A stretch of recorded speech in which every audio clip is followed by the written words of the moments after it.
ओम नमो भगवते वासुदेवाय नमः। श्रीमद् भगवद गीता का 5वां अध्याय कर्मयोग। कृष्ण भावना भावित कर्म। अर्जुन ने कहा, हे कृष्ण, पहले आप मुझसे कर्म त्यागने के लिए कहते हैं और फिर भक्तिपूर्वक कर्म करने का आदेश देते हैं। क्या आप अब कृपा करके निश्चित रूप से मुझे बताएंगे कि इन दोनों में से कौन अधिक लाभप्रद है?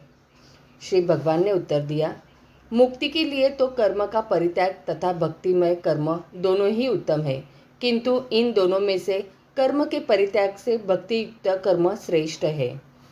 जो पुरुष न तो कर्म फलों से घृणा करता है और न कर्म फल की इच्छा करता है, वह नित्य सन्यासी जाना जाता है। हे महाबाहु अर्जुन, ऐसा मनुष्य समस्त द्वंद्वों से रहित होकर भवबंधन को पार कर पूर्णतया मुक्त हो जाता है।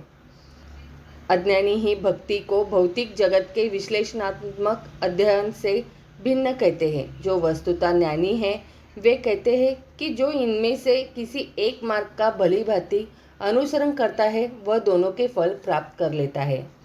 जो यह जानता है कि विश्लेषणात्मक अध्ययन द्वारा प्राप्य स्थान भक्ति द्वारा भी प्राप्त किया जा सकता है और इस तरह जो सांख्य योग तथा भक्ति योग को एक समान देखता है वही वस्तुओं को यथारूप में देखता है। भक्ति में लगे बिना केवल समस्त कर्मों का परित्याग करने से कोई सुखी नहीं बन सकता, परंतु भक्ति में लगा हुआ विचारवान व्यक्ति शीघ्र ही परमेश्वर को प्राप्त कर लेता है। जो भक्ति भाव से कर्म करता है, जो विशुद्ध आत्मा है और अपने मन तथा इंद्रियों को वश में रखता है, वह सबों को प्रिय होता है और सभी लोग उसे प्रिय होते हैं। ऐसा व्यक्ति कर्म करता हुआ भी कभी नहीं बनता। दिव्य भावनामृत युक्त पुरुष देखते, सुनते, स्पर्श करते, सूंघते, खाते, चलते फिरते, सोते तथा श्वास लेते हुए भी अपने अंतर में सदैव यही जानता रहता है कि वास्तव में वह कुछ भी नहीं करता। बोलते, त्यागते, ग्रहण करते या आंखें खोलते बंद करते हुए भी वह यह जानता रहता है कि भौतिक इंद्रियां अपने अपने विषयों में प्रवृत्त है और वह इन सबसे पृथक है। जो व्यक्ति कर्म फलों को परमेश्वर को समर्पित करके आसक्ति रहित होकर अपना कर्म करता है, वह पाप कर्मों से उसी प्रकार अप्रभावित रहता है जिस प्रकार कमल पत्र जल से अस्पृश्य रहता है। योगी जन आसक्ति रहित होकर शरीर, मन, बुद्धि तथा इंद्रियों के द्वारा भी केवल शुद्धि के लिए कर्म करते रहते हैं। निश्चल भक्त शुद्ध शांति प्राप्त करता है क्योंकि वह समस्त कर्मफल मुझे अर्पित कर देता है। किंतु जो व्यक्ति भगवान से युक्त नहीं है और जो अपने श्रम का फलकामी है, वह बन जाता है। जब देहधारी जीवात्मा अपनी प्रकृति को वश में कर लेता है और मन से समस्त कर्मों का परित्याग कर देता है, तब वह 9 द्वारों वाले नगर में बिना कुछ किए कराए सुखपूर्वक रहता है। शरीर रूपी नगर का स्वामी देहधारी जीवात्मा न तो कर्म का सृजन करता है, न लोगों को कर्म करने के लिए प्रेरित करता है, न ही कर्मफल की रचना करता है। यह सब तो प्रकृति के गुणों द्वारा ही किया जाता है। परमेश्वर न तो किसी के पापों को ग्रहण करता है न पुण्य को, किंतु सारे देहधारी जीव उस अज्ञान के कारण मोहग्रस्त रहते हैं जो उनके वास्तविक ज्ञान को आच्छादित किए रहता है।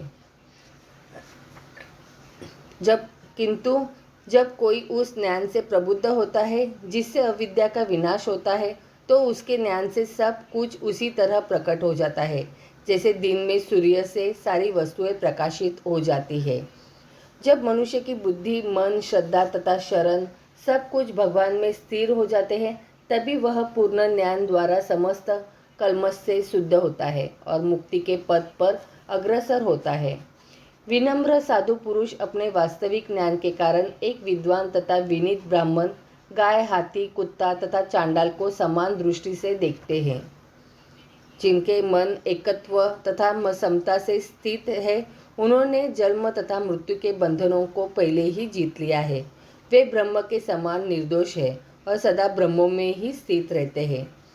जो न तो प्रिय वस्तु को पाकर हर्षित होता है और न अप्रिय को पाकर विचलित होता है, जो स्थिर बुद्धि है, जो मोह रहित है और भगवद गीता को जानने वाला है वह पहले से ही ब्रह्म में स्थित रहता है। ऐसा मुक्त पुरुष भौतिक इंद्रिय सुख की ओर आकृष्ट नहीं होता, अपितु सदैव समाधि में रहकर अपने अंतर में आनंद का अनुभव करता है। इस प्रकार स्वरूप प्रसिद्ध व्यक्ति पर ब्रह्म में एकाग्रचित होने के कारण असीम सुख भोगता है। बुद्धिमान मनुष्य दुख के कारण में भाग नहीं लेता, जो कि भौतिक इंद्रियों के संसर्ग में उत्पन्न होते हैं। हे कुंती पुत्र, ऐसे भोगों का आदि तथा अंत होता है, अतः चतुर व्यक्ति में उनमें आनंद नहीं लेता। यदि इस शरीर को त्यागने के पूर्व कोई मनुष्य इंद्रियों के वेगों को सहन करने तथा इच्छा एवं क्रोध के वेग को रोकने में समर्थ होता है, तो वह इस संसार में सुखी रह सकता है।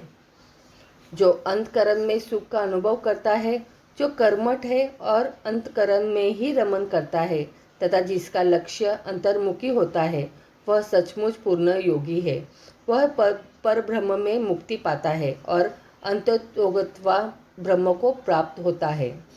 जो लोग संशय में उत्पन्न होने वाले द्वैत से परे है, जिनके मन आत्म साक्षात्कार में रहते हैं, जो समस्त जीवों के कल्याण कार्य करने में सदैव व्यस्त रहते हैं और जो समस्त पापों से रहित है, वे ब्रह्म निर्वाण को प्राप्त होते हैं।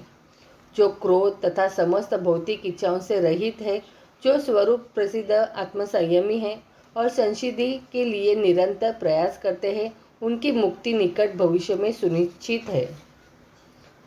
समस्त इंद्रियों विषयों को बाहर करके दृष्टि को भवों के मध्य में केंद्रित करके प्राण तथा अपान वायु को नथुनों के भीतर रोककर और इस तरह मन इंद्रियों तथा बुद्धि को वश में करके जो मोक्ष को लक्ष्य बनाता है, वह योगी इच्छा भय तथा क्रोध से रहित हो जाता है। जो निरंतर इस अवस्था में रहता है, वह अवश्य ही मुक्त है। मुझे समस्त यज्ञों तथा तपस्याओं का परम भोक्ता, समस्त लोकों तथा देवताओं का परमेश्वर एवं समस्त जीवों का उपकारी एवं हितैषी जानकर मेरे भावनामृत से पूर्ण पुरुष भौतिक दुखों से शांति लाभ करता है। यह तो कृष्णा भावनामृत के लिए व्यक्तिगत व्यवहारिक कर्तव्य पालन पर निर्भर करता है, जिससे मनुष्य इंद्रियों पर नियंत्रण प्राप्त करके इच्छा तथा क्रोध के प्रभाव को जीत लेता है, और जो कोई उपयुक्त कामेच्छाओं को वश में करके कृष्णा भावनामृत में दृढ़ रहता है, वह ब्रह्म निर्वाण या दिव्य अवस्था को प्राप्त होता है। कृष्ण भावनामृत में अष्टांग योग पद्धति का स्वमेव अभ्यास होता है, क्योंकि इसमें अंतिम लक्ष्य की पूर्ति होती है। यह नियम, आसन, प्राणायाम, प्रत्याहार, धारणा, ध्यान तथा समाधि के अभ्यास द्वारा धीरे धीरे प्रगति हो सकती है, किंतु भक्ति योग में तो ये प्रस्तावना के स्वरूप है, क्योंकि केवल इसी से मनुष्य को पूर्ण शांति प्राप्त हो सकती है। यही जीवन की परम सिद्धि है। इस प्रकार श्रीमद् भगवद गीता के पंचम अध्याय कर्म योग कृष्ण भावना भावित कर्म का भक्ति वेदांत तात्पर्य पूर्ण हुआ। तो बोलो प्रेम से राधे राधे।